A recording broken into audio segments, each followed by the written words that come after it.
Hello, Dean College. Welcome to a special segment that I have for you today called Spooky Stories. Since it's October and Halloween is coming up, I thought that telling a few short stories would help everyone get into the Halloween spirit.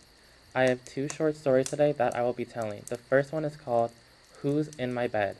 I unfortunately wasn't able to find the author, but anyways, let's begin. Story 1, Who's in My Bed? By Anonymous.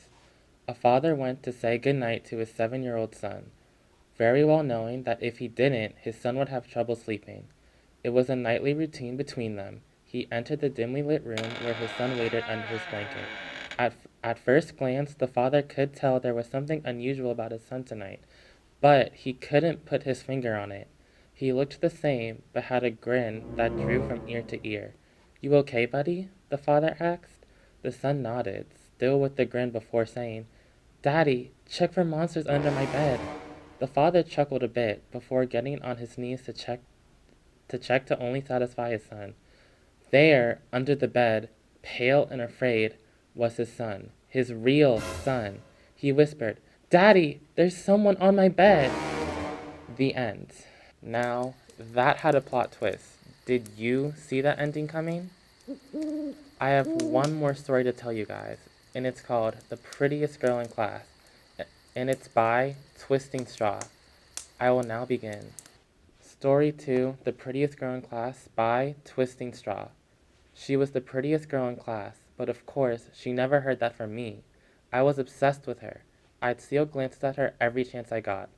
During class, when I was supposed to be taking notes, on train, we rode after school. But today, I wanted to do more.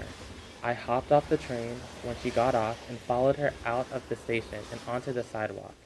I made sure to keep my distance. I wanted to surprise her. It was pretty hard staying within a good distance of her, though. She kept taking glances back, and I looked down at my phone or pretended to tie my shoe every time she would. When she unlocked the door and stepped inside her house, I crept to the front stairs. My heart pounded as I rang the doorbell. A chime sounded from inside and awoke the butterflies in my stomach. Just as I reached again for the doorbell, she opened the door and recognized my face, and gestured for me to hurry in, promptly closing the door beside me. There was a guy, she paused. There was a guy following. Yeah, it was me. The words came out of my mouth before I realized what I had said. I know that. I sighed in relief. But I'm talking about the man behind you. The doorbell chimed, and the butterflies in my stomach stood still this time. The end.